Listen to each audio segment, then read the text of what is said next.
Okay, so we have more now. Hi, Liliana, coming in from Serbia, and Julia, I think I saw you before. Yeah, many others. Hi, Milica. Okay, now I cannot even so welcome everybody individually. While more people will probably chime in, let me just begin and welcome you very cordially to the SPEED Symposium on updates on oxygenation-sensitive MR. I have been a little bit nervous on that because there's so much that could be reported and so many people who have expressed interest. So eventually, I did something I did not do ever before, actually actively participate in a symposium or in a workshop that doesn't give people a lot of time to talk. And in fact, because of two reasons. One is I didn't want to stress more time or stress people with more time. 2 hours is already quite a lot for many, especially on a Friday afternoon for the people in Europe or east of Europe. And then I didn't want to, of course, deviate too much from our initial agenda. So Speed Symposium will mean that hopefully you have your coffee or your water next to you and you can buckle up because it will be fast. So we will have 5-minute talks with 5 minutes of discussion, and we will try to scratch the surface of the most important recent developments. And that's all we can do for now. So we will have a meeting at the OS-CMR for those who can attend in Rio. The dates are not out yet, so OS-CMR is still working on signing the meeting rooms. So that will happen later, but I will keep you posted. So first of all, it's very exciting what happens, and a lot has happened. So it's important that we give a brief update. And before I hand over to the first speaker, let me just do a quick run. First, I want to again point out that I'm involved in software development. So you could or argue that I have a vested interest. My main interest is still the research, but I have to mention that here. Why do we do that? Evolution of atherosclerosis. Atherosclerosis kills more people than anything else. And while we in cardiology typically have been focused so much on all the interventions and pharmaceutical treatment, etc., we missed a very important point that it all starts early with endothelial dysfunction. And we're talking about ages 35 and 40. So at a time point where you do not have plaques, you do not have any symptoms maybe, but it's still important because if you start your intervention there, and typically it should be lifestyle at that point, then you can add a lot of good years to your life. So that's why it's important to look at endothelial dysfunction as an early marker. Now, the imaging modalities we have are really not good. And this analysis is also a little bit aged now, but there are no new ones out there. So definitely the numbers are not much better. We basically have only acetylcholine injection and PET. So it was time, and one candidate came up that we initially worked on for coronary artery disease, which is oxygenation-sensitive MR. And I will not take the time to go into detail. In a nutshell, deoxygenated hemoglobin reduces the signal in both sensitive images. And a lot has been done. It started in the 90s with functional MR, then to the myocardium, some clinical studies, our experimental work in Calgary, and then other groups confirmed that. And then we also started with breathing maneuvers, and this is the protocol that we're currently using. 30 deep breaths, taking 1 minute and representing hyperventilation, lead to vasoconstriction, and then a breath hold, then basically reverses that and goes into vasodilation. So this is what we have been doing. There are data from Bern, there are data without oxygenation-sensitive MR looking at strain, data in other diseases, heart failure. We looked at reproducibility, heterogeneity, and then we also looked at automated analysis. This was the first paper on that using machine learning. So That's kind of interesting, and it gets even more interesting if you consider that it's not just about the stagnant value or a static value like the BMOR that we use, but we in fact have a curve, and the curve has a lot of information itself. So we will hear more from that later. So this is our agenda. It's quite significant. It starts with endothelial dysfunction. Then we look at suspected coronary artery disease, extracting tissue characteristics, which is really very new and hot. Then we have some preliminary data in anxiety, hypertrophic cardiomyopathy, and then we have some data on how this works in a high throughput academic institution. Metabolic risk. So here you can see the agenda. And so with no further ado, not to get us already too late into time, I would like to now ask all the speakers to get ready for sharing their screens and presenting. And we'll start with Liz Hillier from Montreal, who has done a lot of work over the last 10 years in that to talk about breathing-enhanced OS-CMR in patients with endothelial dysfunction, which is important because it's kind of a gold standard that we're comparing ourselves to. Okay, Liz, go ahead. Hi, everybody. Thanks, Matthias, for the introduction. Can you hear me and see my slides? Yes. Fantastic. So welcome, and thanks, Matthias, for asking me to speak. I'm very excited to speak about this. What I'm going to be talking about briefly, because it's a speed symposium, is breathing-enhanced OS-CMR in patients with endothelial dysfunction. And just to briefly introduce this, the study that I'm going to be talking about is looking at patients with angina with no obstructive coronary artery stenosis. So I'm sure a lot of us are aware, up to 50% of patients with angina who undergo coronary angiography have no obstructive lesion identified, and it's also predominantly females. This is called ANOCA, and ANOCA is associated with increased risk of major adverse cardiovascular events, increased mortality, poor quality of life, and a high socioeconomic burden, so clinical implications. And the diagnosis of the underlying etiology or phenotype is quite critical. One of the main phenotypes, endothelial-dependent dysfunction and coronary microvascular dysfunction, is exactly what Matthias was just talking about. You have endothelial-dependent dysfunction, and that's causing these symptoms and this underlying pathophysiology. So the identification of that is critical.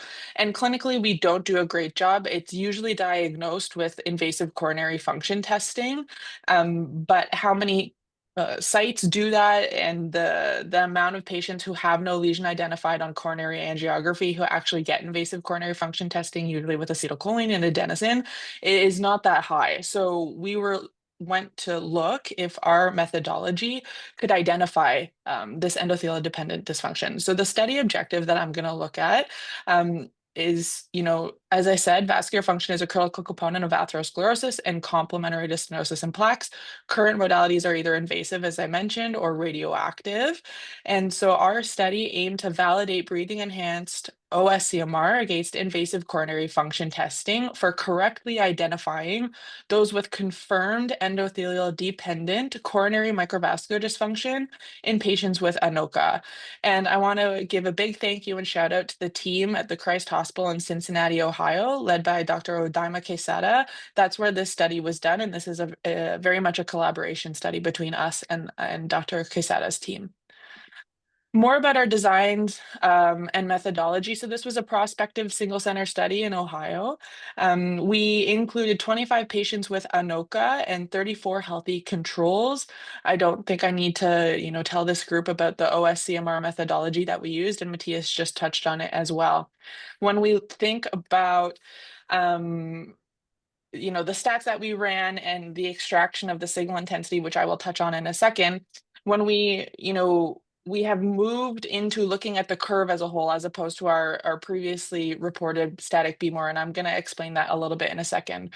For the stats, we used a univariate and multivariate logistic regression with absolute shrinkage and selection operator penalization, also known as LASSO. which identified key predictive biomarkers of coronary microvascular dysfunction in ANOCA patients. And we use LASSO because it can utilize automatic feature selection and shrinkage, which reduces multicollinearity and overfitting, which was important in this group as we try and look for OS-CMR biomarkers, but also a small sample size. And this resulted in a more generalizable model compared to standard regression models. So looking at the demographics of this group, it's important to note that the age was different between the healthy control group and the ANOCA patients.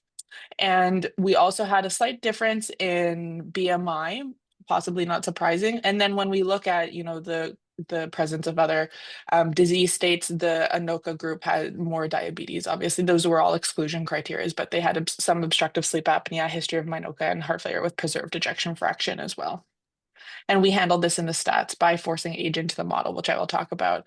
So very briefly, I just want to talk about two biomarkers that we look at. So we look at the BMOR, which is the change from the end of the post-hyperventilation breath hold to the beginning of the post-hyperventilation breath hold. So we call that the BMOR. I also want to just remind everybody about HVMOR. So this is the change, the percent change between the start of the post-hyperventilation breath hold and the baseline scan that we acquire. So when we look at the change in vasculature, this will be looking at vasoconstriction, whereas the BMOR looks more at vasodilatation. So as I mentioned, and Matthias touched on this as well, we've now started looking at the whole curve and not just that one end systolic phase of the cardiac cycle. So this graph here is showing the change in HVMOR, so the change from the beginning of the post-hyperventilation breath hold to the baseline of signal intensity in healthy volunteers, which are green, compared to the ANOCA patients, which is the blue curve there. And I've highlighted the late systolic phases with a gray bar there and the late diastolic phases with a red bar there. And so we can see changes over the cardiac cycle, and there's some differences between the groups. So this is the HVMOR cycle. Now, when we look at the BMOR cycle, which is the change from the end of the post-hyperventilation breath hold to the beginning, we can see more differences. If we look at the late systolic phases there's almost no overlap when we approach end systole between the green, the healthy curves, and the blue curves. And then we can look at late diastole as well. And so what we did is we extracted biomarkers. We can also look at the heterogeneity in signal intensity. So this is what this graph is looking at. On the left is HVMOR and on the right is BMOR. And we can see differences in late diastole in the BMOR curves as well. So we put this all into a model. We forced age into the model to correct for, as I mentioned, the known differences. And the model came up with late systolic BMOR and late diastolic HVMOR as significant biomarkers to be able to correctly identify or classify endothelial-dependent dysfunction. The overall model area under the curve is 0.92 with a sensitivity of 88.9% and a specificity of 82% when we ran the model. So to conclude, because I know that I'm taking a long time, OS-CMR with vasoactive breathing maneuvers accurately identifies endothelial-dependent coronary microvascular dysfunction in patients with ANOCA with excellent diagnostic performance. And obviously this is a preliminary study, the first time we've looked at this, so the validity and clinical utility of this novel approach for non-invasively diagnosing coronary microvascular dysfunction should be further explored. I just want to give a big thank you to our team and also our collaborators in Cincinnati. Yeah, thank you very much, Liz. If you could already prepare. I also welcome now Chiara and many others, Luigi Natale here from Rome, and I cannot name them all, so apologize if I didn't mention you specifically. Fantastic attendance. So I think these data are important because this is the currently accepted gold standard for endothelial dysfunction. And the fact that there is such a good sensitivity and specificity means a lot. However, we also have to see the limitations of this trial. And you commented already on the age. So the age difference between the groups, even though you tried hard to correct for that with statistical methods. That is a little bit a limitation that we have to acknowledge at this time. However, having said that, even if this is a confounder, it clearly shows that there's a very strong signal, be it only endothelial function or endothelial function with age. And this is very important. We have done research now with this method for many years, and it is important that we have the data from a group that is very experienced in invasive measurement of endothelial dysfunction. So to everybody, if you have questions, please feel free to post them. Or to unmute yourself. I wanted to just use the time also to mention two recent other works that have been done. One is by Joseph Selvanayagam, and let me just share that here. He presented last year, so it's that several groups have worked on that. And here you can see that he used it in patients with systemic sclerosis. And what he found that independent from pulmonary artery hypertension, that in systemic sclerosis, there was a significant reduction and also in pulmonary hypertension of the response. This was using adenosine. So another paper that deserves mentioning is Lukas Weberling. He's also on the call, working in Heidelberg, looking at the vascular response using oxygenation-sensitive MR in patients with COVID. And the two major key important facts were that the heart rate response also varied between these groups, or differed between these groups, which is important. And then the vascular response as measured by the so-called BMOR, so the breathing-induced myocardial oxygenation response, was also significantly different. So this is just adding some of the evidence for clinical application. Okay, I do not want to interrupt for longer. So Simran, you're ready to present data from Leicester from a study, and let me say that was just accepted for publications, right? So go ahead, Yes. Stage is yours. See my slide okay? Yeah. Perfect. So thank you for the invitation to speak here today. I'll be presenting some recent completed work on behalf of the team here at Leicester, in which we compared the dynamic OS changes following the hyperventilation breath hold maneuver and adenosine in patients with suspected coronary artery disease. So there's a growing need for a needle-free alternative to stress diffusion imaging, and breathing-enhanced OS-CMR shown considerable promise with amounts of feasibility studies and large-scale studies over the past couple of years. However, to date, only one study has compared the oxygenation response of vasoactive breathing maneuvers with adenosine, and this was limited to healthy volunteers.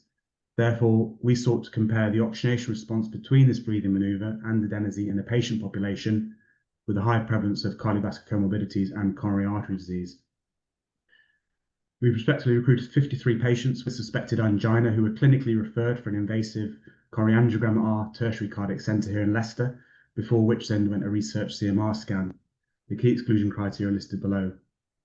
We undertook the hyperventilation breath hold maneuver followed by adenosine stress within the same study. And for the primary analysis, we compared the global myocardial oxygenation response between these two methods. And then for secondary level analyses, we looked at the segmental OS response between these methods and adjusted for key clinical covariates. So following standard localized and long-axis cine imaging, a planning baseline OS sequence was acquired at the basal to mid-ventricular level. Patients then underwent the hyperventilation breath hold maneuver, comprising a 60-second of paced hyperventilation at 30-35 breaths per minute, followed by a maximal voluntary breath hold. And during this time, we captured a continuous OS sequence. We then allowed the patient to rest for at least 3 minutes to allow a return to resting state before we repeated a matched baseline OS sequence at rest and then during peak adenosine stress consistent with standard clinical protocols. Images are analysed using CVI-42 end-systole using standard segmentation models, as in the pictures below. And signal intensity was calculated at the segmental level and averaged at the slice to obtain a global value. We then analysed images in a random order, blinded to angiographic and clinical details.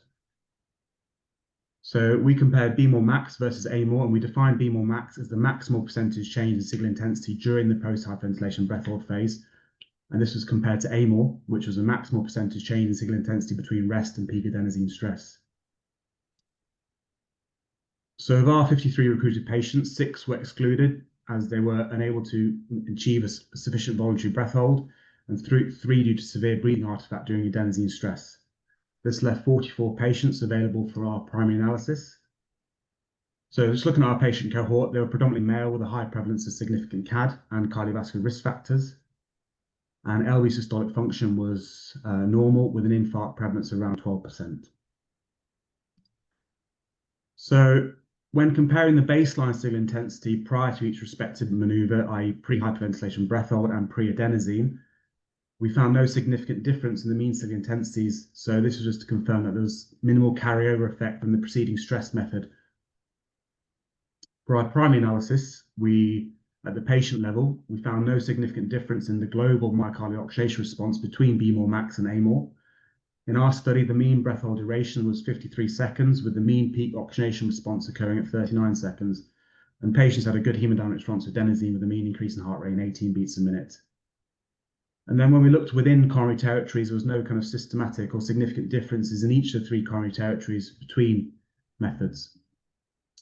So let's look at the data a bit more closely. At the segmental level, we performed a linear mixed effects analysis, and we found that there was no significant difference between the 2 stressors, i.e. BMOR max and AMOR, after adjusting for kind of key clinical covariance, age, sex, presence of comorbidities, presence of significant coronary arteries, and segmental infarction.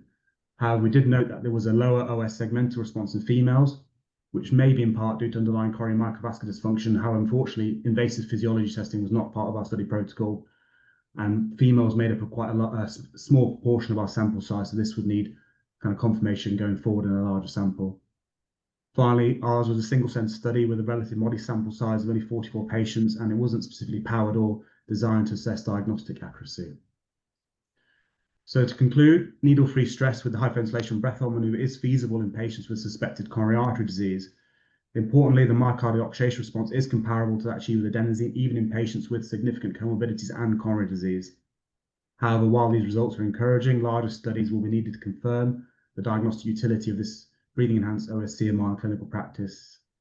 Thank you very much for your attention. Yeah, thank you very much. So this is also, I think, very important that we have a real-life application of this. Now, the important question that will come up at some point is, will the response be truly different between patients with non-obstructive coronary artery disease and obstructive coronary artery disease? So does the stenosis actually do a lot? Or is it just the underlying endothelial dysfunction that's very strong enough to create an abnormal response? Do you have any, or Jerry, you're also on the call, do you have any thoughts on that and how we should deal with that?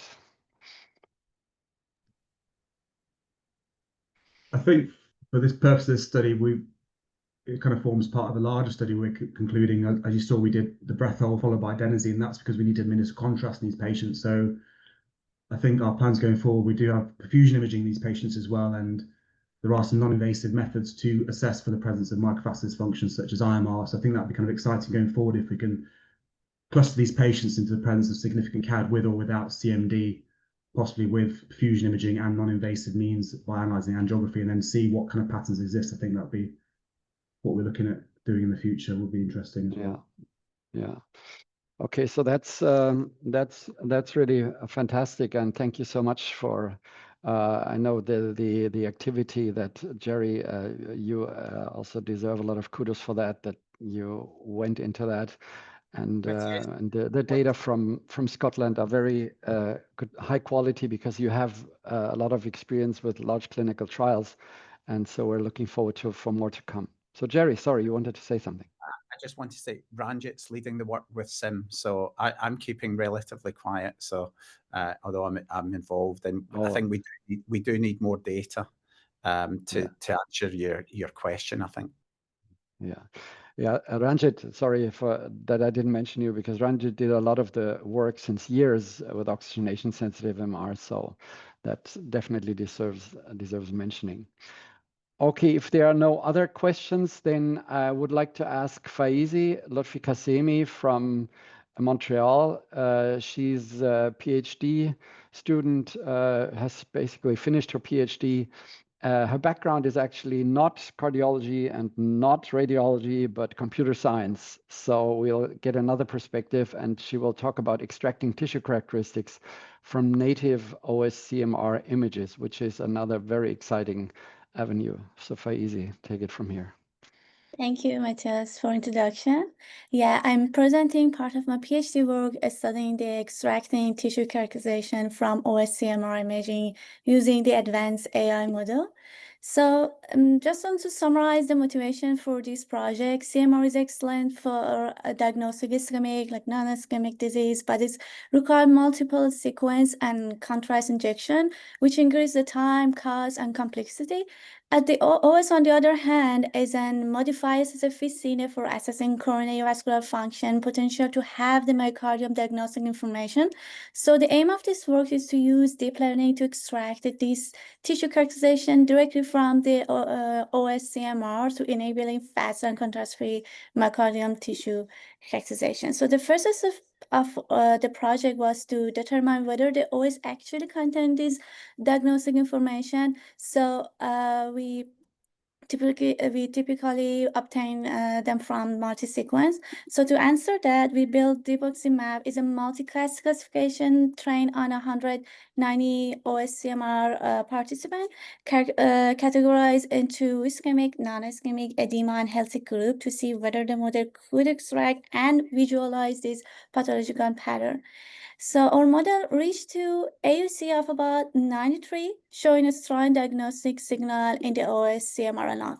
But as you know, CNN are often criticized as a black box. So we usually don't know how they make decision. So we didn't stop here, and we opened the box and extracted the feature map directly from the deep layer. Then we compare them with the ground truth for the LG and T2 pattern, like here for the non-ischemic cases, the ischemic cases, and the edema. And what we found was interesting. The model consistently focused on the correct myocardium region, proving that it wasn't guessing. The OS truly contained the diagnostic information needed for like the scar and edema detection. And in the second step, after we found that the OS have this information, we developed a novel AI model, called it ARGAN, is a residual generative adversarial network, to synthesize T1 and T2 parametric map directly from the OS using two separate prospective cohort dataset from McGill University. So our T1 ARGAN takes OS as an input and generate T1 weighted image, which we validate through multiple steps compared to the real one. We perform a theoretical validation using extended phase graph EPG simulation. This allows us to assess the biophysical quality of our technique using MRI-based dictionary. And we found that the simulation T1 recovery curve generated from the ARGAN output were almost identical to the reference curve. And finally, we imported both real and synthesized images into the CVI software, where the T1 curve and actually resulting the color map demonstrate very similar pattern, including in challenging case such as amyloidosis case. So together, these results confirm that there is like a T1 information in the OS that help us to synthesize a T1 parametric map. And the next step is we did the same thing for the T2 mapping. We developed a separate ARGAN that synthesized T2 parametric map directly from the OS. And after we generate the output, we validate them through several steps. First, checking the signal intensity inside of the myocardium to confirming that there is a signal, there is a value inside of the image. It's not just a random image. And then again, checking with the EPG simulation and comparing them with checking with the EPG simulation, and then confirm with the metric, similarity metric. Another one is we compare T2 decay curve across multiple RI on the edema and on the healthy region. So you can see here the synthesized curve closely matched with the real one. And finally, we get the full T2 color map showing a strong similarity, especially in the edema region. So our model can synthesize full short axis of the T2 map, not just a myocardium, and actually show the edema pattern similar to the real one. And this map are just come from the OS. So as a conclusion, AI heatmap can accurately identify tissue pathology pattern and extract the information from the OS. And the novel organ model can synthesize accurate T1 and T2 map from just a native OS-CMR. And in the end, the oxygen-sensitive CMR image have the potential to be used for a needle-free, ultra-efficient CMR scan that provide information on function, tissue characterization, and vascular function. So thank you for listening, and I want to say thanks to all my CMR lab members. Thank you very much, Faezeh. So especially for sticking to the time, because I know you always want to report it all in all details. So you disciplined yourself a lot. That's great. So I think this was of course a lot, and we have to again say these are just pilot data. We have to confirm that. Others have to confirm that, but. Similar to previous other studies looking at AI and extracting signal intensities, this is very exciting.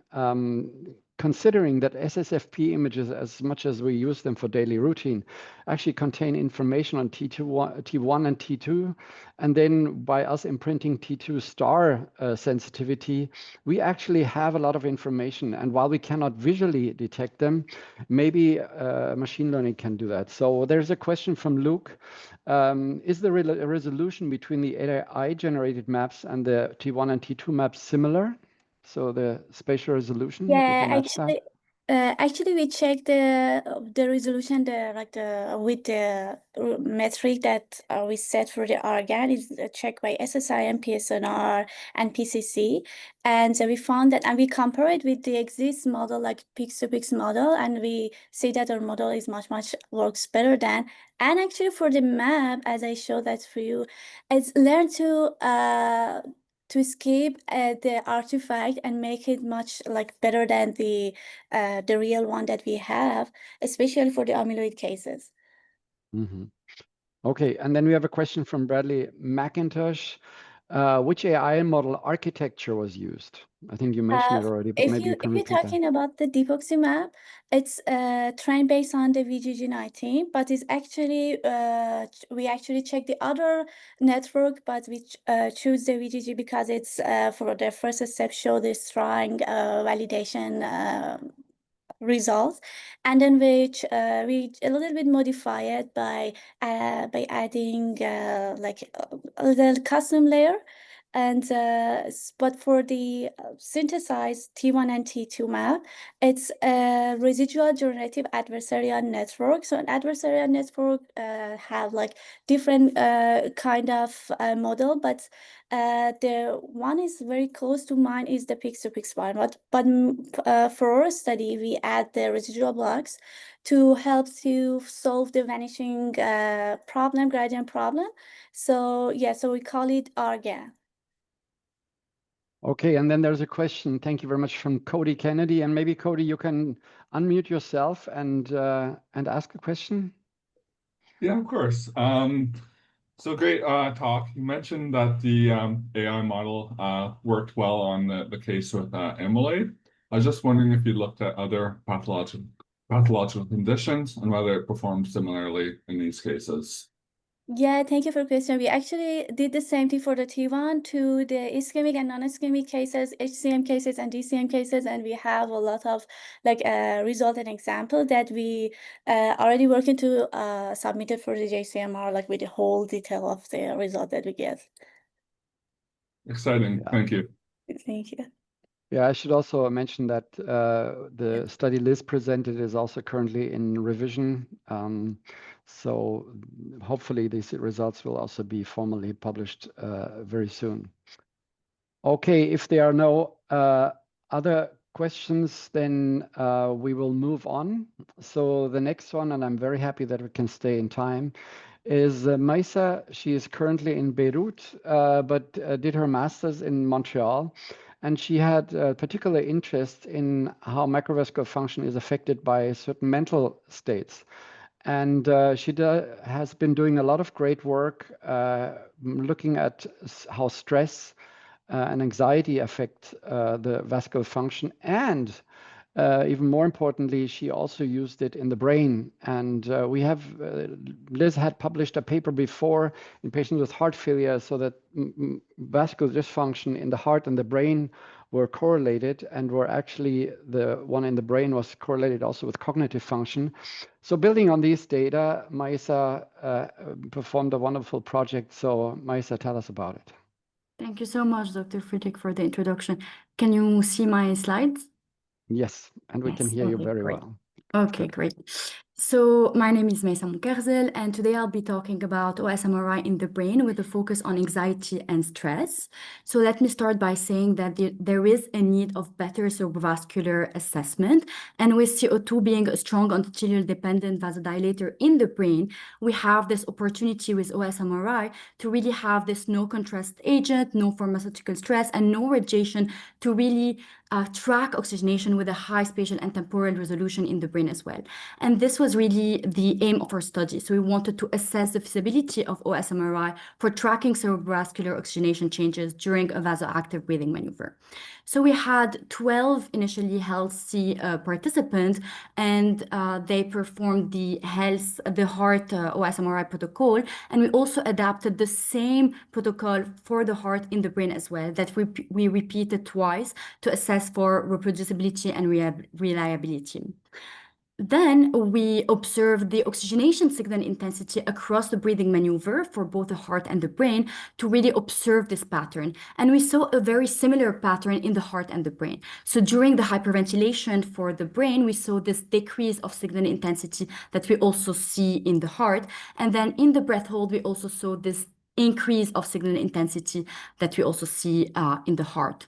So some specificities, though, that we were able to detect were main two. So the first one was during the hyperventilation period of the brain, we saw a biphasic pattern. So we saw an increase in signal intensity followed by this official decrease of signal intensity. And the second distinction was that during breath hold, we didn't see this plateau that we usually see at 30 seconds in the heart. So the signal intensity kept on increasing. And those two distinctions can be attributed to the dynamic autoregulatory responses that we see in the brain and those defense mechanisms that we see in the brain that are different than in the heart.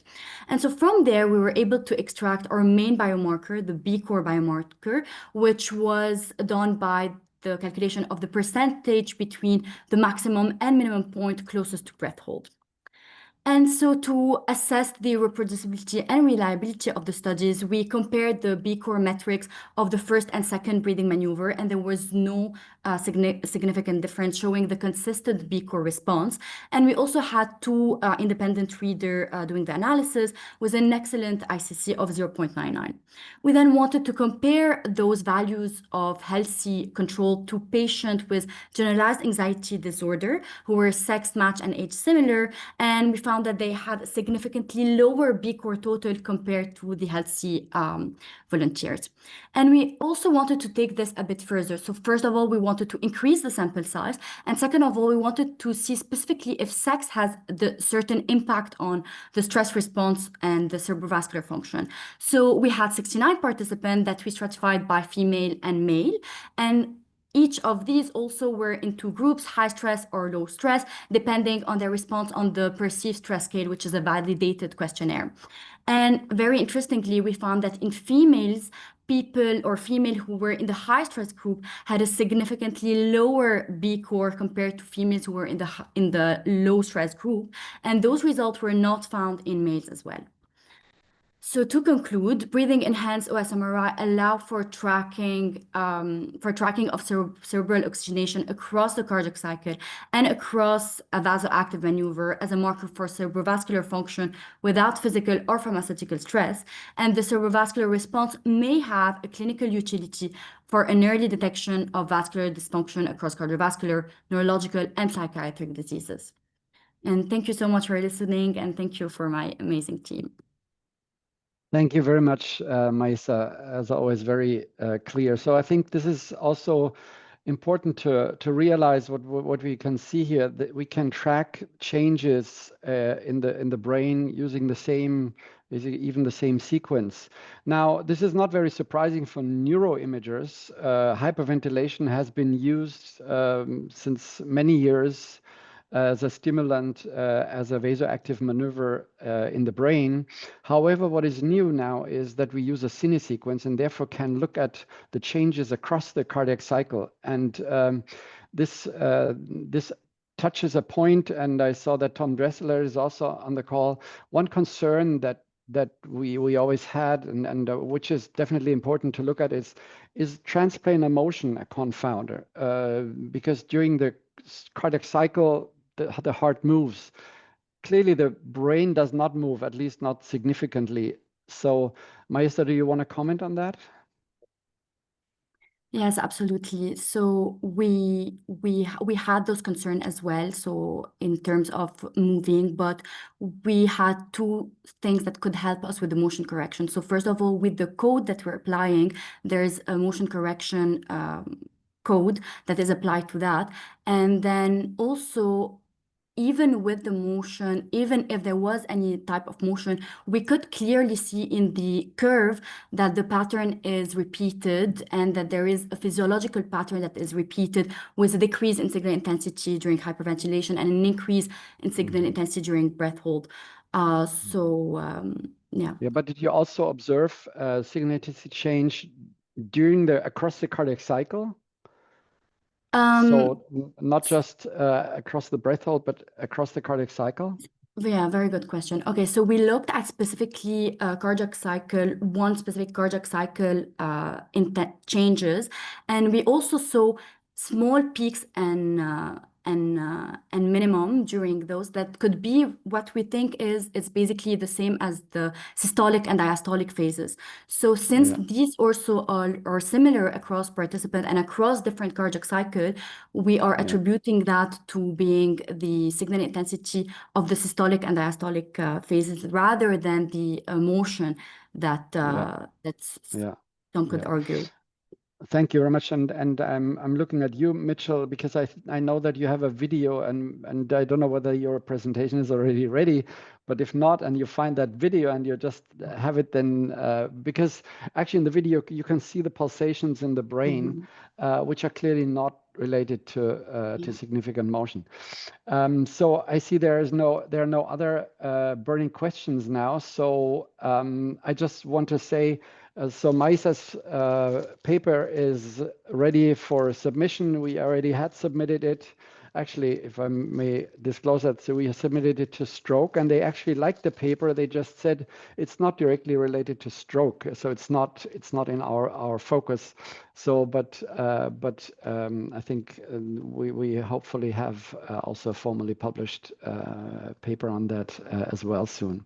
Okay, let me now move on to, and I'm not 100% sure whether I can pronounce your name, probably Julia Fisch, but I know in Dutch it's pronounced differently, but you can say it then. She's from Amsterdam and she spent some time in Montreal, and she worked or is working with Marco Goethe's team at the Free University, and she has looked in their patients with hypertrophic cardiomyopathy how and whether the response is different when compared to healthy people. So Julia, take it from here. Yeah, thank you, Matthias. Just checking if you can see my screen. Yes. Perfect. So hi everyone, I'm Julia Fisch. So you were close with the pronunciation.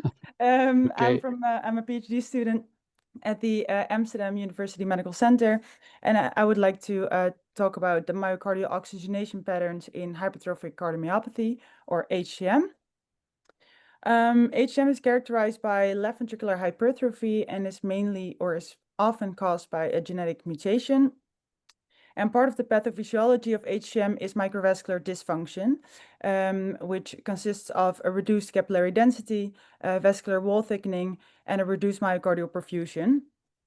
But what's interesting is that these changes in microvascular function already occur before the onset of hypertrophy.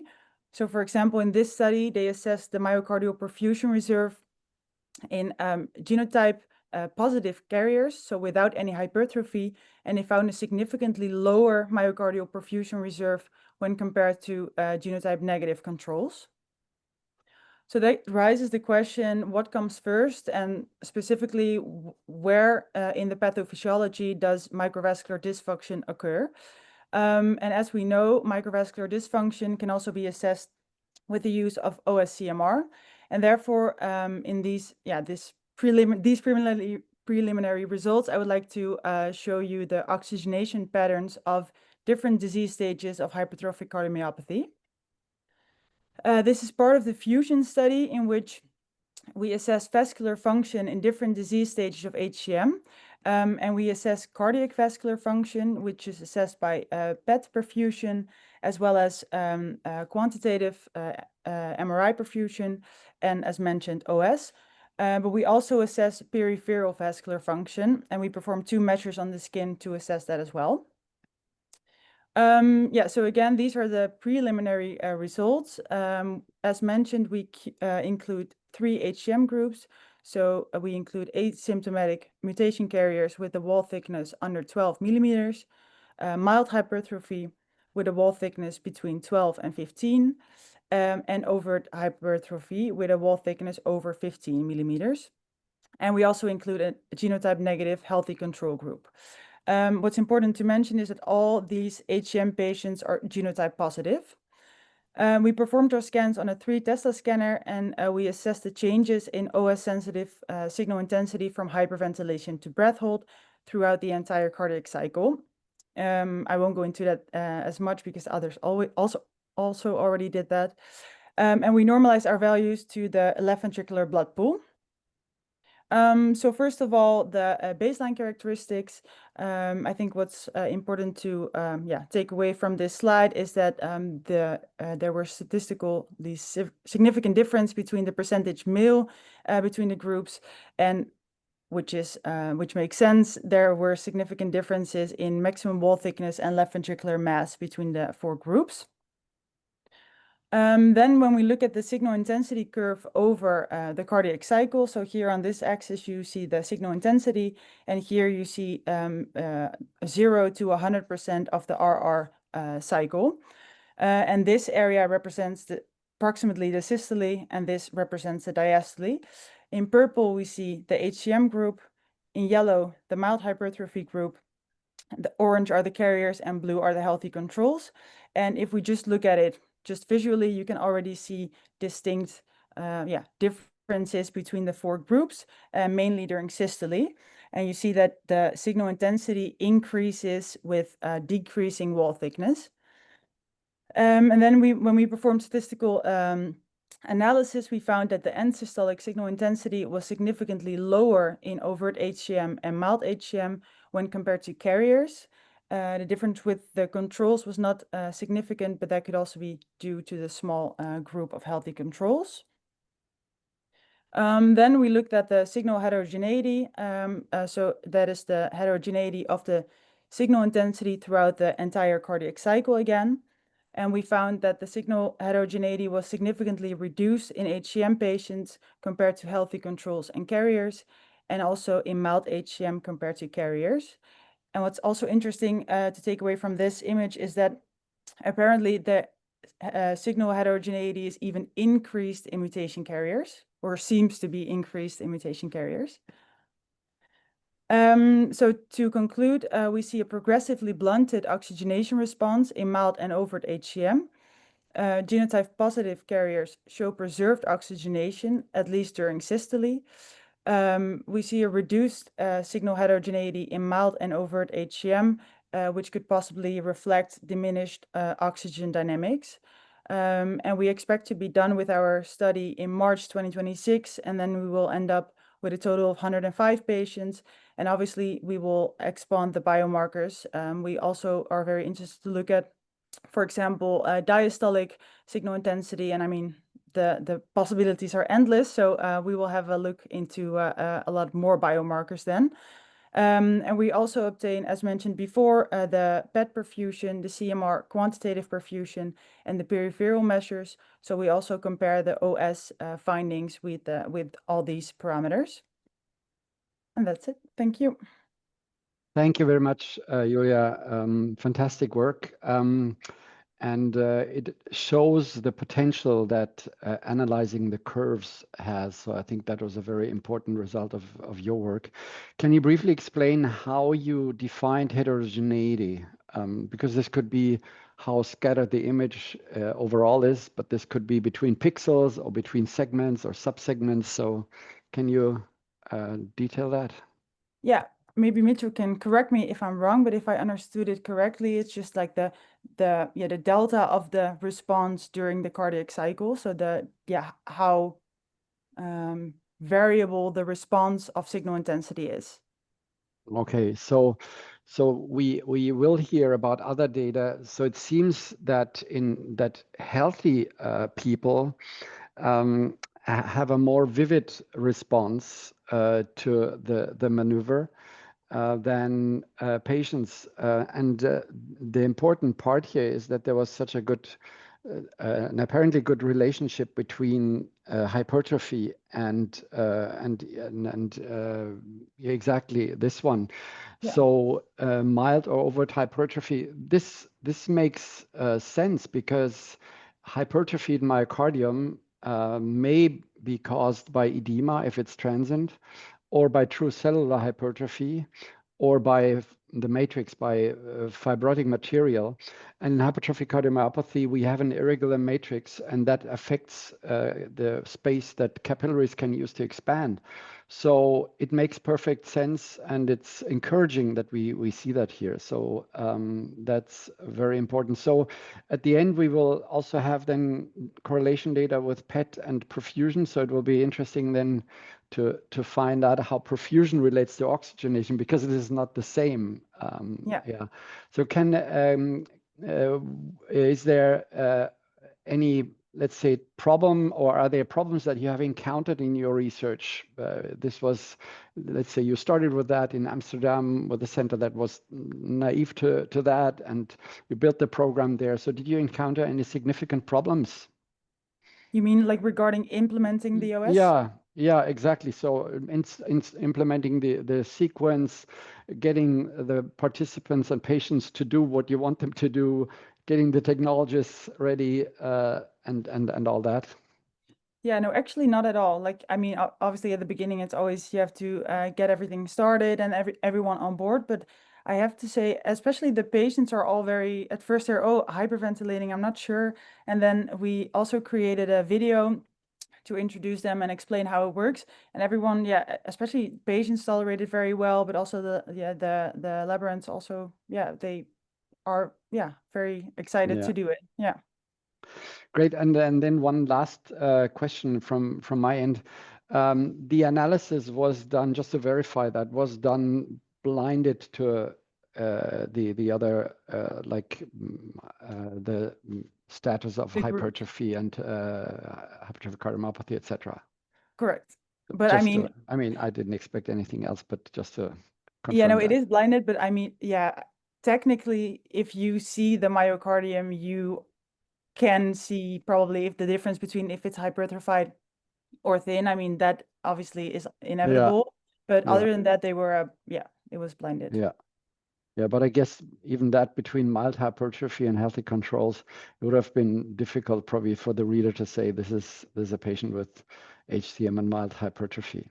Okay, thank you very much, and I'm looking forward to the let's say the end of the study, and then have all the interesting data.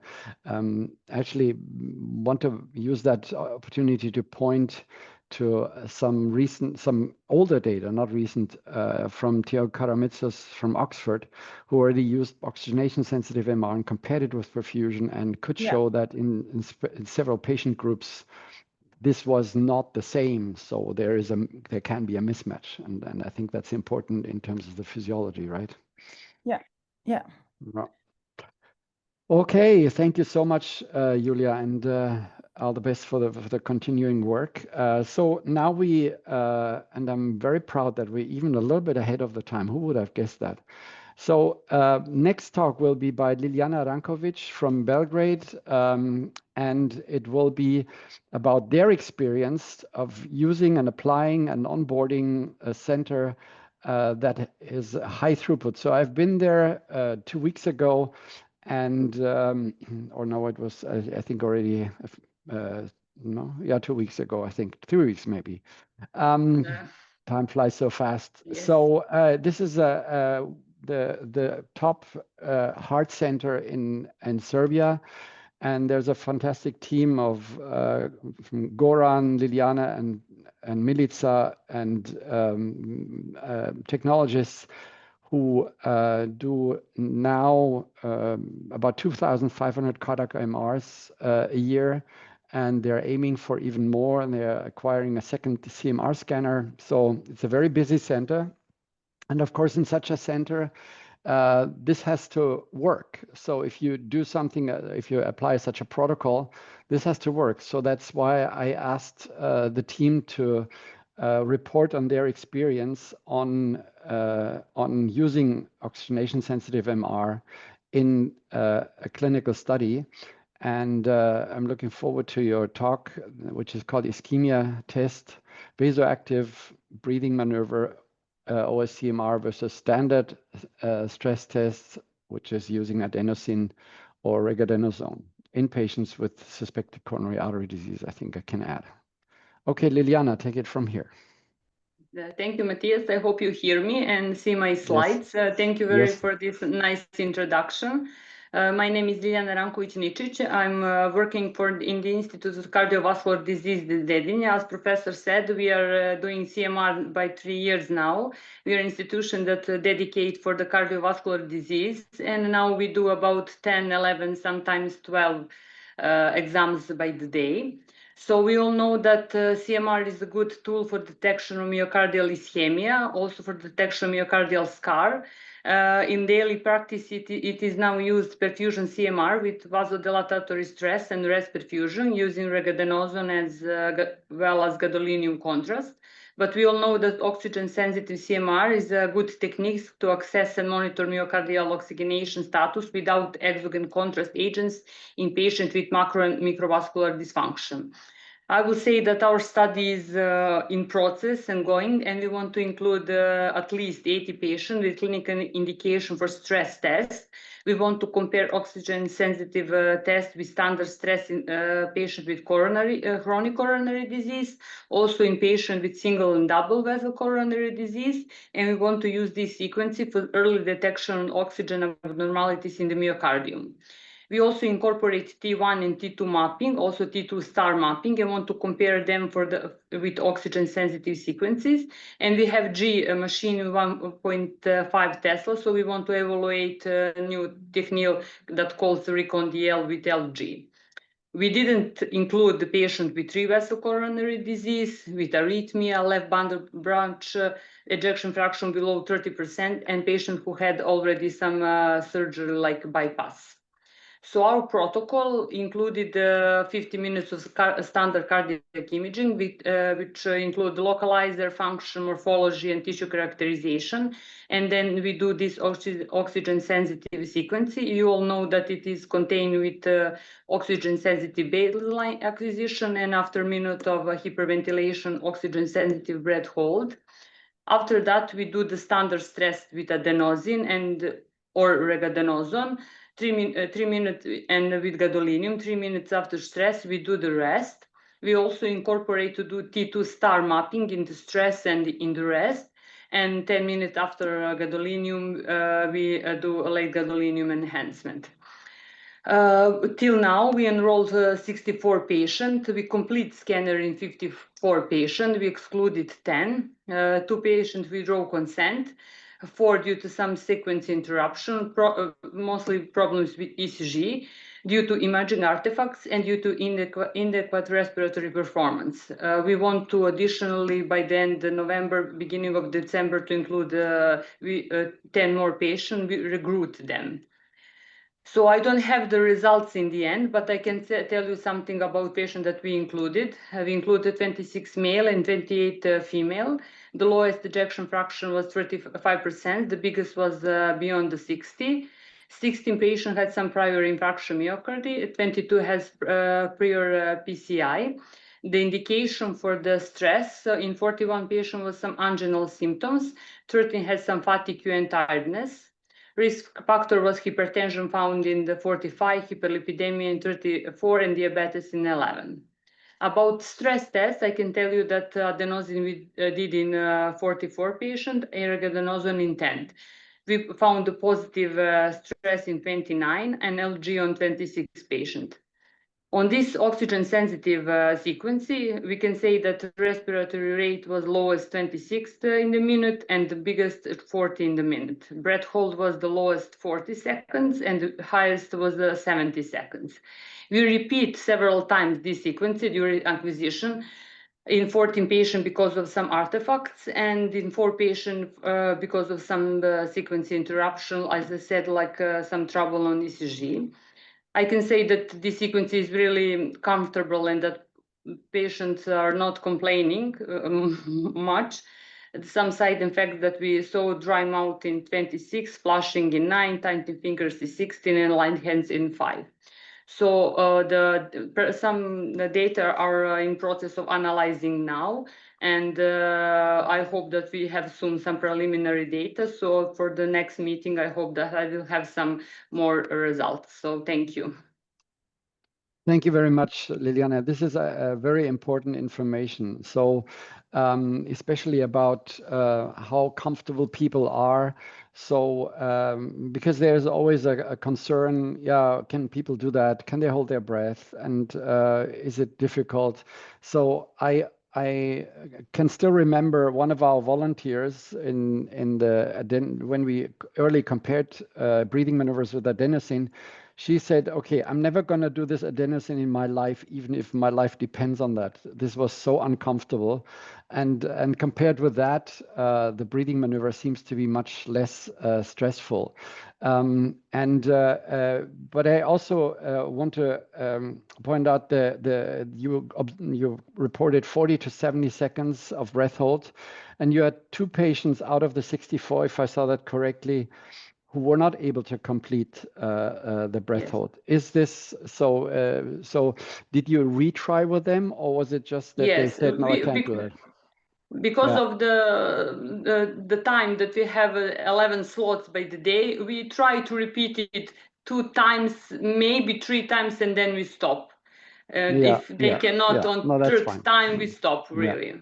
Yeah.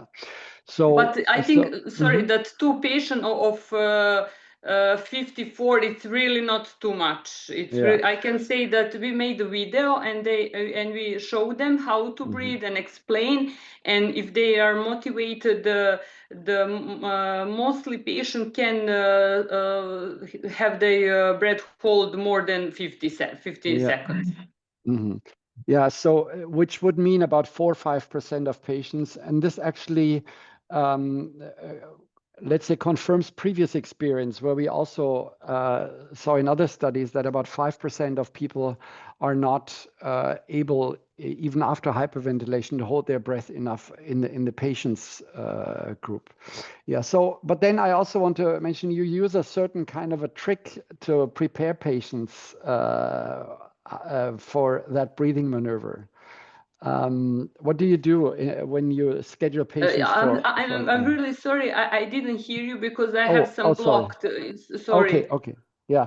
So I was just saying you use a certain trick preparing patients when you schedule them. I think you send them. I sent them the video. I'd make my one technician to make the whole process of breathing deeply and rapidly, and then stop breathing, and then I'm sending the video, so they have 2 weeks, 3 weeks to exercise, and really I can say they can do it in the most of the time. Yeah, so I don't know. I see Maggie, our chief technologist, also here. Can you confirm she that? helped us really a lot. I must say that we have Zoom with Maggie, and she really help us. Yeah. So Maggie, do you think it's a good idea to send them the video, or do you think it may be sufficient to train them on site? No, either works very well. I mean, if you have it ahead of time and those that would like to practice, then that's absolutely a fantastic idea. So at least they have an idea of when they come to us that they've reviewed it, they checked, and they maybe even practice. So once they come to us, then they have grasped the technique, and it's so much easier when we practice with them right before going inside the board. Yeah. Okay. So I think that may be an interesting and very good recommendation to all the centers that get going to consider sending an introductory video. So Liliana, great work. So Daniela, you saw the images already from Belgrade, because Daniela is one of our collab readers in Montreal. And while we do not have the formal results yet of the various biomarkers, because this was not a scheduled interim analysis, but can you comment on the image quality and overall appearance? For the general, it's very good quality. The important thing is just to make sure that the first slides is not taking part of the LBOT, because during the construction they can get into the analysis, so we can miss some part for the analysis. But in overall, the quality is pretty good. Now in the process, because we have to change the timestamp correction to get all the numbers and have the complete cycle, so we are doing that part. But the cases that I've been doing right now had a pretty good quality. Thank you. So yeah, thank you, Daniela. And while you're already on, maybe you can get ready to present your talk on novel biomarkers extracted from OS images. But what Daniela just mentioned is, I think, very important. The time information in the DICOM headers varies between the scanner manufacturers, and sometimes is a problem. So the collab with the help of Area 19 and McGill is working on that. And I have to shout out Kate to Kate Lindsay, who wrote a script on that. So thanks, Kate, for that. Chiara, I see you have your hands up, or yes, your digital hand. In my digital hand, yeah. Well, first of all, Matthias, congratulations to you for bringing all these people together. I see almost 100 people doing this research, which is absolutely incredible. And I'm fascinated by all the results I heard. So congrats to all the investigators. So a general question, as I'm trying to set this up at the Brampton as we speak, is so how did you see a difference in patients' compliance on those breathing maneuvers between younger patients and older patients? I'm thinking about the 80, 85-year-old, because we do a lot of stress perfusion on those. And number two, patients with the COPD and asthma, do they find that they may be doing all these extra breaths, challenging or not? And thirdly, patients with atrial fibrillation, how is the image quality? Does it impact at all, or does it not? Yeah. Okay, just briefly, backwards atrial fibrillation, we do not have a lot of experience with that. I guess this will significantly affect how the images look like. So far, we have mostly excluded them. So we will have to see how this works. But I think this will affect the perfusion and therefore the oxygenation as well in most cases. So that may be a significant confounder. Then the other questions about age. So let me first talk about pulmonary disease. So we also have limited experience. One of the early studies was actually looking at sleep apnea, people who also have pulmonary hypertension. We saw a reduced response there as well. but we will have to see whether that is related to their breathing patterns. But that will be very interesting because there are data out there showing that asthma actually may be mostly a disease of breathing physiology, how people breathe, and not so much about an actual disease of the bronchial system. Now, the other one was age, and I also invite others, Liliana, Julia, and those who have already clinical experience to comment. But my feeling is that older people often do better than the younger ones. Liliana, maybe you want to comment what you saw? I can agree with you that I don't know, maybe these older people are more motivated, but they are really doing good. We had several cases. I think that all of these 10 patients have some asthma or some pulmonary conditions, so we decide to do regadenoson, and I said that they are really good in cooperate without any problems. Yeah. Any other experience thrown in here? Yeah. Yes, I agree. I agree with Liliana, Dr. Frederich, that our older generation also performs very, very well. So the same way we practice with any age group, we practice with them, and they are quite determined. And I would say my eldest is an 84-year-old lady who really performed the breathing maneuvers and breath hold very, very well. So it's very doable. And we have had some OS scans with patients with some degree of asthma, and they also performed very well. So yeah, we've had very positive and good experiences with both age groups and people with asthma. Thank you very much, Maggie. So it may be difficult for Gen Z. I'm just saying that. And don't let us beat them too much, but it's sometimes really just a matter of how anxious people are about holding their breath. It's not so much that they couldn't do it, but they are too much afraid of the potential consequences. And that's why I think training and a video, sending them at home, showing that this breathing maneuver actually is something that also makes you feel good during the exhalation when you can relax is very important. Okay, so thank you very much, Chiara, for joining and for asking these important questions. And I'm looking forward to also seeing you sometime soon.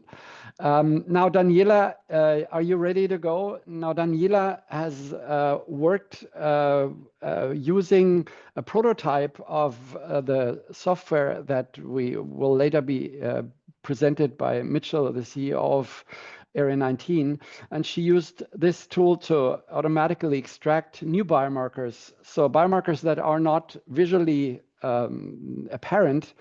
And Daniela, tell us what you found. Okay, so can you hear me well and also see my screen? Okay, so thank you so much. So as our doctor said, I will talk about novel biomarkers extracted from OS-CMR images. So for this analysis, we use the same cohort that Liz told you before. This is the same cohort from Cincinnati. So we analyze how to OS-CMR identify coronary microvascular and vasomotor dysfunction in patients with angina and non-obstructive CAT. So we have the similar cases with diabetic patients with ANOCA cases that they were confirmed using an invasive coronary function testing. This is an intracoronary acetylcholine, and we have also the controls with healthy from the same center. So in this case, we use the breath hold for the analysis, and as the doctor says, we use the MATLAB code to extract different biomarkers, different data, and it was designed by Area 19 Medical Inc. So I'll show you, you can see here the cases. So the ANOCA cases are in red and the healthy controls in blue. So this is all the cycles for the breath hold all combined in just these images. So that we have the single intensity and we also have the frame. So the first part is the systole and the last part is the diastole. So you can see the different patterns between the two groups, the ANOCA patients and the healthy. But something that I want to point out here is what is going on in the diastole part. So you can see that difference between the healthy and the ANOCA patients. So we have the opportunity also to extract the data between the stress cycle and the recovery cycle. The stress cycle is the first cycle for the breath hold, and the recovery cycle is the last cycle from the breath hold. So you can see here the same thing, ANOCA patients in red and the healthy controls in blue. And you can see here how the lines in the diastolic part have a gap. Compared with the recovery cycle that we have those lines, the mean from those for those numbers, there is more close here in diastole. So then we have this other biomarker that is also point out in when we do the analysis, we have this biomarker with a very good numbers, and we call OCG entropy. But as a definition, as we are now having how is defined this biomarker is the variability for the curve, for the OCG curve.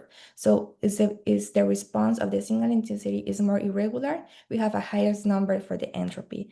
So you can see here how the controls have a high entropy compared with the cases they have a low entropy. But this biomarker is derived from the curve that I showed you before. And the other thing that we also analyze, as that Dr. Julia used for the hypertrophic cardiomyopathy patients, is the heterogeneity. So we have also curves, and we use this biomarker to compare a pixel. So the difference between a pixel next to the other one. So they have the local variance for the single intensity in the myocardium, and you can see the same pattern. So something is going on in the diastolic part. So we now thought that it's possible to identify different changes across the cardiac cycle and also define what is going on in the systole and what is going on in the diastole. So you can see here also other biomarkers that we are exploring. So we have the top 8, but something that is really remarkable is the OCG entropy with a p-value you can see here, and also the AUC. So finally, as a conclusion, using OS-CMR images and also automatically extract biomarkers using this code that was driving for AR19 in MATLAB allow a more comprehensive assessment in myocardial physiology, improving the detection and differentiation in group changes. So we know that further analysis is needed, but this is something this is important for us, and we can see later what is going on with more cases. So thank you so much. Thank you so much for the incredible group. And yeah, thank you, Daniela. So can you briefly, we're 2 minutes behind our schedule, but maybe allow me one question. When you perform the analysis, can you very quickly say how long it takes, what you do actually from beginning to end, so that people have an idea? So you have a patient, and how do you start that? Okay, so we have a patient, we have the DICON imaging, then we use the image in the CVI42 software. We have a software for OS analysis. We have an automatic contours, so we just check if there isn't something offline. We have if, for example, there is missing an insertion point, so it's really quick. So one case can take me 5 minutes just doing the contour and the verification. Then we have the secret folders, we call that is how the CVI extract all the data. And then we have the code. So the code is in MATLAB, we create a different files. So we have cases and we have the controls, and then we run the code. They take, I think, 5 minutes. And then we have some graph. So we have the graph popping up, and we have also an internal analysis with ANOVA cases. We compare the cases and controls, and we see the significant biomarkers. So then we have our own stats that take a long time, but just using the code is really fast. And yeah, so I think depends on how many patients you have. But for case in the CVI, they think like 5-10 minutes is a difficult case. But then you have the files and you have everything, and you go for the code and take you 5 minutes, 10 minutes, and you have all the results. Okay, thank you very much. We will hear a little bit more about the software later. Thank you very much, Daniela. I see there are no specific further questions. And just to say one thing, the OCG entropy, we have had discussions about the term. Just to repeat that, it's reflecting the dynamics of the oxygenation in the myocardium across the cardiac cycle. So how vivid the response is, and this is important. So this is a dynamic marker. So this is related to function, and it's important to realize that we're still learning here. Is the response Is it a homogeneous response? Is it a heterogeneous response? How is that different between patients and healthy people exactly? Also, not only across the cardiac cycle and across the breath hold, but also across the myocardial wall. So there is still more information to come, but as Daniela nicely showed, even an automated extraction of biomarkers that we do not yet, that we otherwise would not see, shows a lot of promise. I would like now to ask Christoph Juli to share his screen. So Christoph is one of the early clinical adopters. He's an extremely experienced cardiologist and radiologist who works in several countries, has a lot of experience with cardiac MR in clinical settings, and is in the team of Preventicum, a private concierge clinic, as you could call it, in London in UK. So Christoph, take it from here. Thank you, Matthias, for inviting me. Thank you for the kind words of the introduction. And first of all, I really like to congratulate all the previous speakers to the excellent work that you're doing. I'm your biggest fan because what we do is very different to what you do. We actually make good use of what you develop. And so what I'd like to share with you is our experience as the first center in the world, to my disclosures, to utilize OS-CMR on a commercial basis. So we were early adopters of the T1 mapping technologies because we're doing preventive medicine assessments with whole body MRI and quite dedicated high resolution protocols for brain, heart, abdomen, and extremities on a very individualized basis for our clientele. And we, as I said, been doing this for 21 years, and we are fully non-invasive, so no contrast, no needles. All what we do has to be as comfortable for our clientele as possible because we're dealing with a lot of VIP people. Our CMR protocol is taking 15 to 18 minutes to acquire, depending on the radiographer. All scans are done on a 1.5T Philips Ingenia with a decent gradient system. And each of these clients also has an exercise stress echo. When we initially implemented OS-CMR in the November-December time 23, we obviously didn't have much experience with that at all. We did 3 test cases. We felt, okay, that works, and it's easy to do. We pre-recorded a particular video sequence because we have in-bore experience on the Philips platform, so we support our clientele and everyone who has a scan, also on the inside of the scanner. And we do a lot of training of people before they enter the scanner. So just to echo what previously has been said. And we also, for the purpose of our business orientation, need a test that actually works and it has a high success rate. So we set out standards that was initially published as from the Everest study, where they said, okay, we have 98% of diagnostic stress echoes, and said, okay, fine, that's good enough for us. 98% will work. So the results here is the very first QA audit we've done. We've done now 4 further cycles. And these first 78 adults that we scanned, we had by area 19 scoring 52 excellent acquisitions, so no artifacts whatsoever. And we had then 63 cases that had no artifacts. So the 52 I mentioned were excellent acquisitions. So there were just some minor irregularity on the image. And then we noticed that we had some susceptibility artifacts on, but all of the studies we did were diagnostic. So there was a single study where we had a dropout. Obviously, these are people who are asymptomatic coming for a health screening. But from that perspective, we think that's a brilliant test to run. Then we've so far now done, until today, 740 cases over this period. And we found an excellent agreement between our stress echo findings and the OS-CMR. Due to our clientele, obviously, we have a low positive rate of below 5%.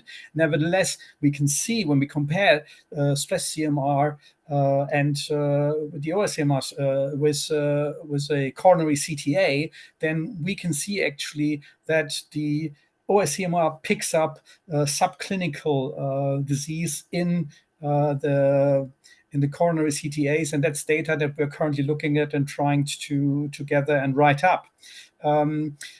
We've learned a few things on the way. Initially, we started with release 5.7. We then upgraded to 11.1 on the 1.5T. And we realized, oops, there's a problem now, because suddenly we had a very significantly increased number of cases where Area 19 said, okay, you have artifacts, predominantly susceptibility. We have difficulties analyzing that. And that meant that we were, worse than GE and Siemens by a significant amount. So we then looked into the problem a bit more, and with the help of David Higgins, who heads clinical science for Northern Europe, we then worked out it's probably good to drop the flip angle on the sequence. These are the sequence parameters. And we then managed, with the help of Area 19, to work out what actually is the best way of adopting the sequence. Now, the expectation that we now have, we are currently preparing the upgrade to release 12.3 together with Philips, and then we get back to the image quality of release 5.7.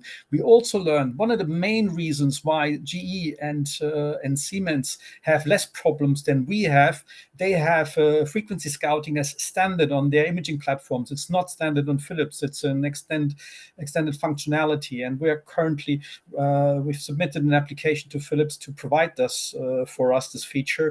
And so hopefully we'll again get even better results with our OS-CMR scanning for our clientele in preventive medicine. Big thank you to Dave Higgins, who I've seen here on the call. And keep up the good work, guys. We love what you're doing. Thank you. Thank you very much, Christoph. So I think this is also extremely important to get feedback from the other side, if you say, and specifically say it's not the dark side. It's important because I think a lot of, and I say that everywhere, a lot of the needed changes in our healthcare systems, which is broken, have to come and is coming from the private healthcare sector, because the private healthcare sector is flexible enough. They have to be efficient. They have to be cost efficient. So they have to know what they're doing. They rely on efficiency. And currently, yes, it's a privately paid model, but all the stimulus to go for more preventive, to use an efficient system of diagnostic tools, this comes more from that area, from my in my experience, than from what was classically being done. And also I have to commend Preventicum for using this technology, and it's part of a large picture. You acquire a lot of data, and the oxygenation-sensitive CMR is one a small piece of the puzzle, but you went for that, and this is not like the inertia we see in some other areas of healthcare where people are just printing money with nuclear scans, for example. Excuse me if there are people with nuclear cardiologists out there. Using a technique that clearly is not up to par and also exposes patients to a risk which MR doesn't have. So I also want to give a shout out to the Preventicum team. They have been really doing excellent work, and your input, Christoph, was invaluable with your vast experience with several modalities that you're using, but also especially with cardiac MR. This is, I think, very important, and together we can go that route to make sure that we use methods that are later can be easily implemented. And I also want to mention here Dave Higgins, but also Michaela Schmidt and Mark Vornehm from Siemens, and Martin Janich and Anna Bea from GE. They're all helping a lot and working a lot on getting these sequences to the best state that we can use them. They work on 1.5 and on 3 Tesla. 1.5 is certainly a little bit easier because you have less artifacts. So I'm glad, Christoph, that you also addressed some of these technical points. So thank you so much. We move on. We're a little bit behind, but not much. So I would like to ask now Kate Lindsay from the Montreal team. You have noticed we switched the talks but you'll hear why from Kate probably. So Kate will talk about her experience with applying oxygenation-sensitive MR in patients who are basically phenotypically healthy but carry risk factors. So these are patients that may not have anything, but some of them may have an abnormal response or an abnormal vascular function. So this was the interesting question that you tried to answer, Kate, as part of your PhD, which you are also about to finish. So, Kate. Hi, everyone. Can you see my slides and hear me clearly? Yes. Perfect. Welcome, everybody. As Matthias mentioned, I'm one of the PhD students in our research group here in Montreal, and my work focuses on OS in patients who have risk factors. So through this project, I'm really trying to shift our conversation beyond just looking at pathophysiologies of disease, but shifting our perspective earlier to the transition between healthy individuals and those with risk factors, and how some individuals with risk factors go on to develop pathophysiology. So the objective of my project is to use our technique, OS-CMR with breathing maneuvers, to identify markers of vascular dysfunction that are associated to cardiovascular risk, with the overall goal of improving our understanding of early mechanisms of cardiovascular disease in people who are at risk. So to do this work, I've leveraged a study we have here in Montreal, the Courtois Cardiovascular Signature Program. This is a single-center longitudinal cohort study of heart health in Quebec. So it's recruiting a wide cohort of individuals here in Montreal and following them over 5 years. And from this, I've leveraged their initial data collection and MRI. So all subjects completed questionnaires, blood panels, and an MRI. And from this pool of data, I was able to select 2 groups. One group who are almost as perfectly healthy as we can get, with very limited risk factors, no high BMI, no high cholesterol, confirmed through objective criteria and questionnaires. And then a risk group who had at least 3 risk factors for heart disease. So high waist circumference, high cholesterol, high blood pressure, diabetes, etc. And I was able to sex and age match this cohort. From there, I went ahead and analyzed the OS-CMR images. Our preliminary cohort for this work includes 34 healthy controls and 34 individuals at risk. And since these are age and sex matched, you can see they both have 50% female subjects within those groups and the same mean age of 55.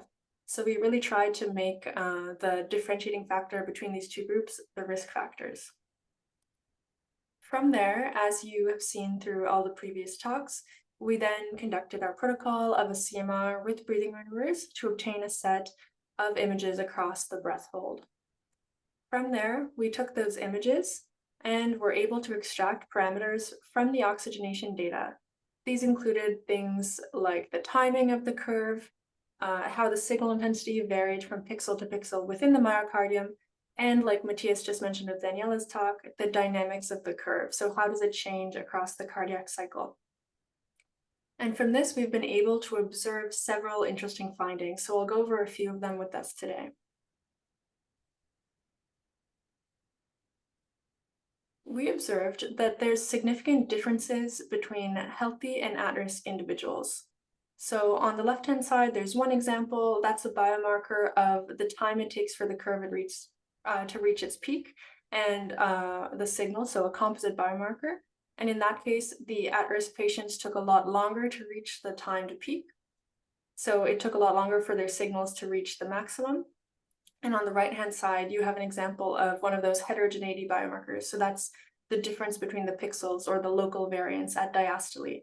And in that case, as we saw in the previous talks, once again, the controls had a higher response, so a higher variability there. Beyond just looking at these box plots, we also observed that these differences were correlated to known risk scores that are currently used.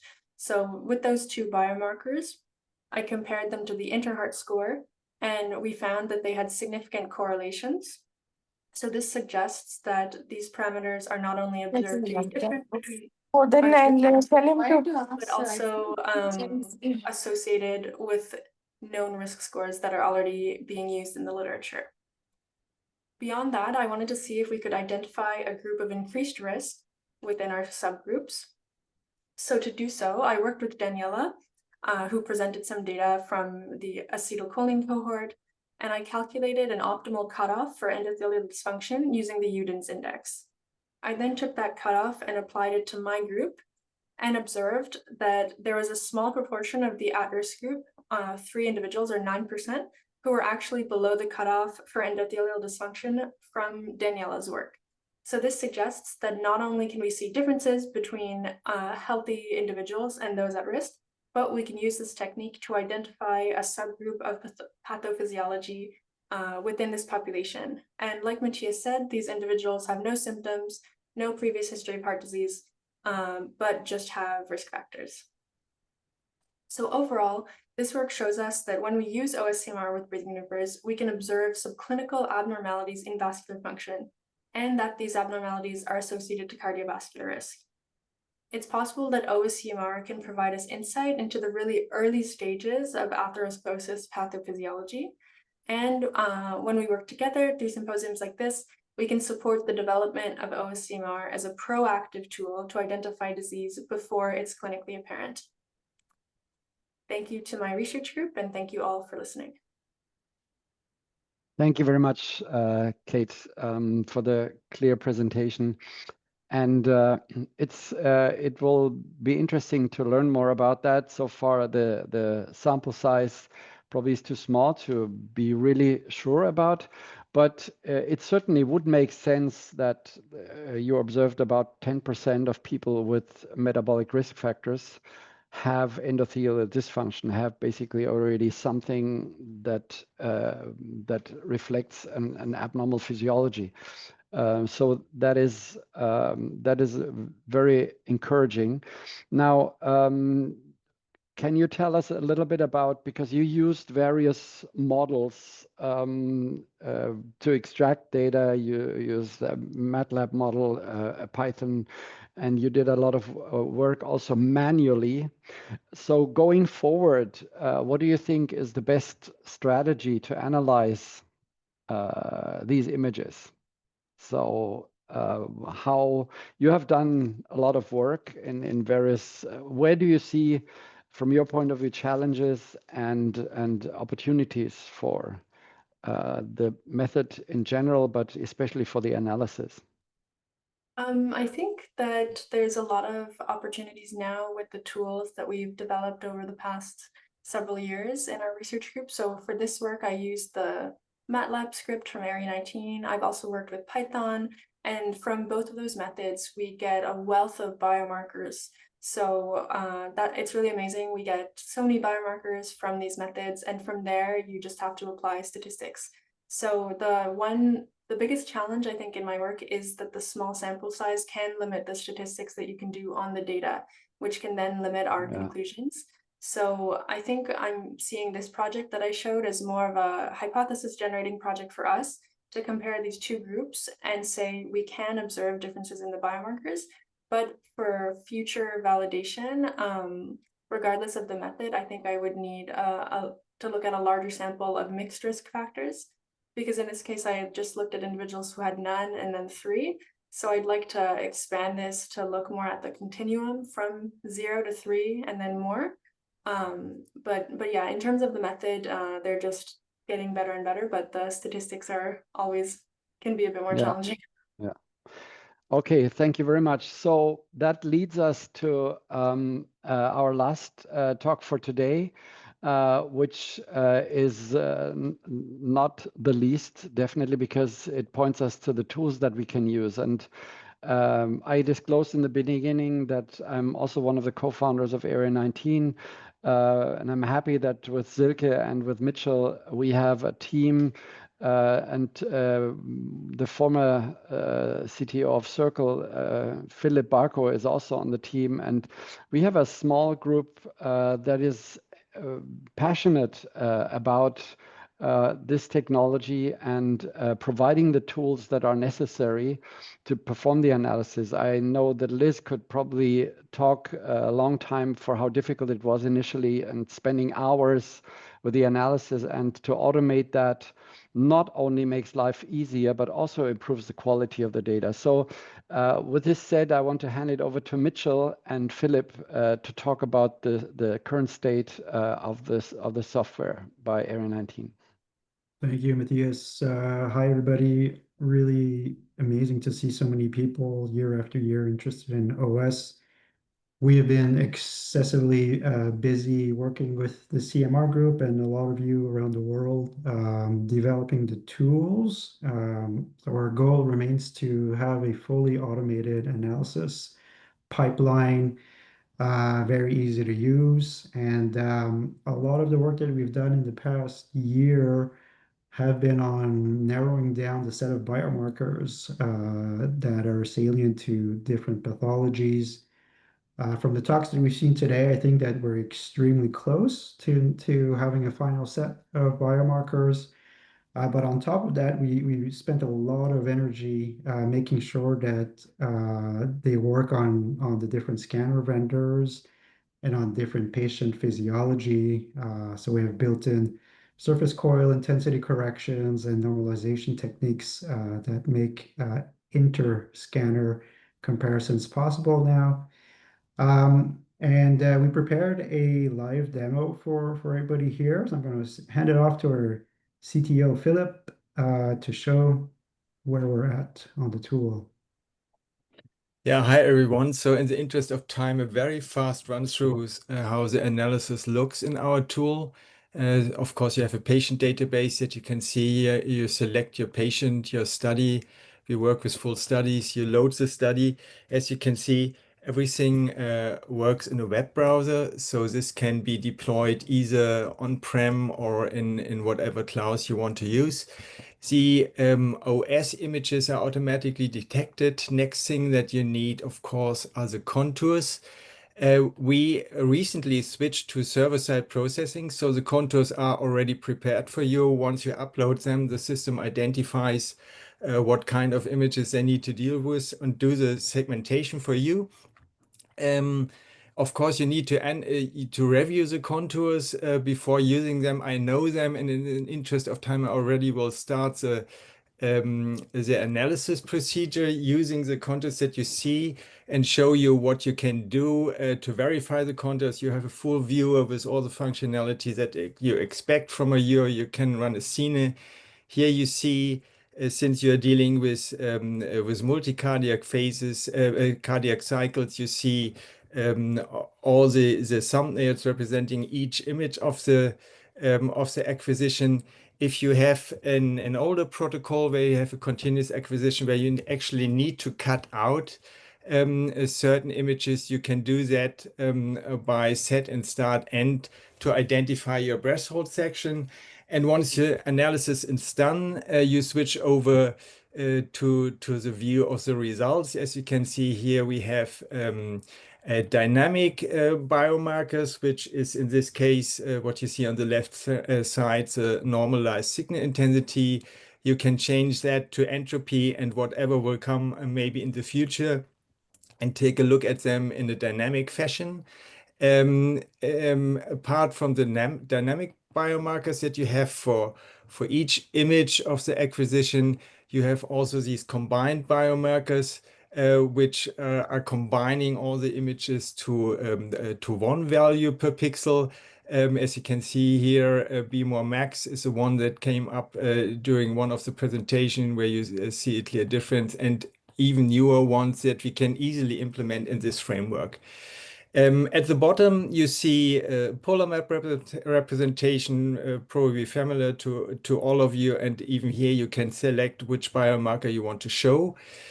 For all of the viewports that you see here, and every item that you view, there is this camera symbol that you can use to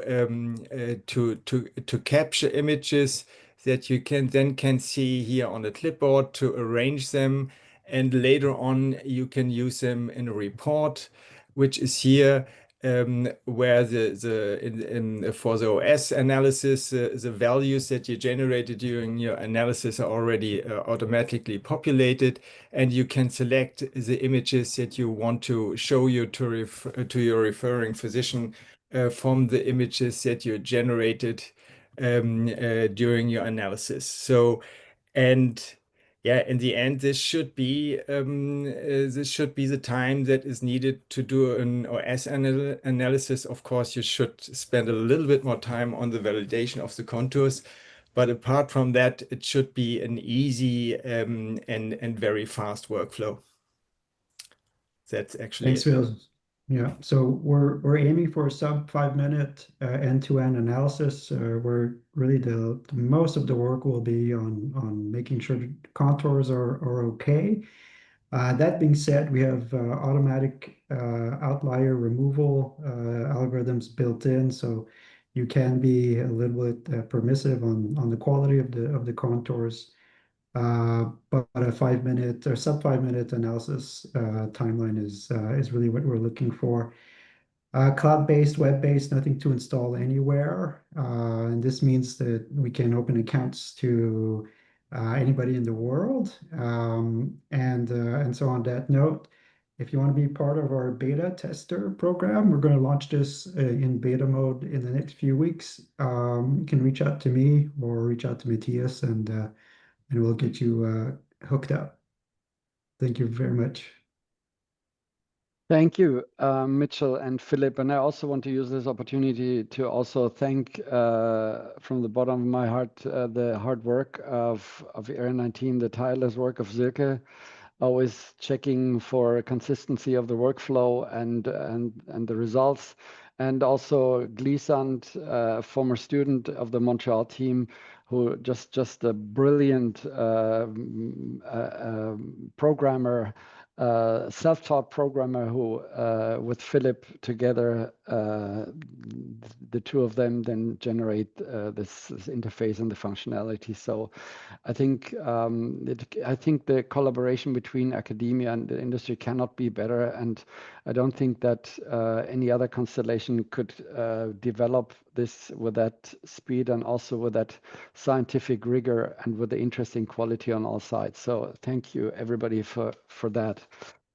Okay, with that, we come slowly to the end of the symposium. I think we're almost to the second on time, which is amazing, given that we had 12 talks and important questions to discuss. So let me briefly summarize. I think we can say there are very strong signals from several works that breathing enhanced oxygenation-sensitive MR is feasible, is safe, and provides interesting and important clinical information. We are, however, still in the early phase of this, and I sometimes compare it to the ECG in around 1903. At that time, we had an ECG, we had curves, but people didn't really understand what is the ST elevation, what is that, and the T wave, what actually does it mean when the T wave goes down and not up? Now, for any cardiologist, this is an easy task, which now is taken over also to a large extent by artificial intelligence. So the machine learning-based ECG analysis tools are so good that we can mostly already rely on them, because pattern detection, if the data are well trained, is something that artificial intelligence and the deep learning methods can easily do. And this is also what's happening here. So we are seeing the oxygenation sensitive curve, and currently we're identifying some patterns in some patients, and we still have to learn. But in the long run, I think there is a real chance that we can achieve something that may change cardiac MR for good, which means using a short protocol. And this is the protocol that is currently used. We may want to modify it. Maybe it may make sense in some people to have longer hyperventilation times or whatever. But at the end of the day, a similar protocol like that with the one data acquisition, and the one limitation certainly is that currently we have only 2 slices. Actually, the experience from perfusion imaging is that the third slice is often tossed anyways. So it may not be a huge loss. but we may have to think about long axis views. Anyhow, using a short breath hold and then use these images to not only look at them and see, look at wall motion, wall thickening, even if we take two long axis views, measure LV mass, atrial volume, etc. Of course, not maybe with the same ambition than with a short axis stack, but on the other hand, with an ultra short protocol. Then extract from the same images strain, which can be extracted, and software is already able to do that. But extract this information on function on a much better level than just quantifying ejection fraction. And then use the oxygenation-sensitive domain to look at vascular function. And as Faezeh showed, probably also consistently extract information on tissue characteristics. And among them, edema and fibrosis are currently the most important. But if we can confirm Faezeh's experience that we can generate T1 and T2 curves, I think in the long run, we will not stick with mapping. We will really go to maps that extract this information and then give maps on myocardial injury, acute, chronic, reversible, irreversible. And then in the context of having also functional information and vascular function, this should cover 70 to 80% of all the cardiac MR indications by a protocol where the data acquisition itself takes less than a minute. If you add localizers and if you want any other particular stuff like flow, then you add a few minutes, but scans that consistently could be done in less than 15 minutes, even with changing patients. No needles required, no radiation. So this beats actually any other imaging modality by length. And so this is all very exciting, and I hope that we can together work on that. So I have also put this together as takeaways, basically what I just said. But cardiac MR, by all this, would not only stay the most versatile cardiovascular imaging modality, which it already is, but also using AI and the automated analysis would turn it into the most efficient. As always, more work is needed. We need to work together on basically hammering on the method, finding weaknesses, making sure what we are doing makes sense and is eventually helping improve outcome. We have to standardize protocols as much as we can so that it doesn't matter where this test has been done, that we can rely on it. And we have to test it in clinical scenarios. We have already good data from, Katie Fisher was not here today. They had to attend another conference. We have some data from Switzerland in very sick people. And we have now data coming in from, as you heard, from Leicester, from Amsterdam, from Belgrade. We have other centers that were not named here. We have experimental settings in Cincinnati. So we have a lot of interested and good centers. I'm helping here in Rome, 2 universities to get into that. So this is all a team effort, and every bit of data will be important.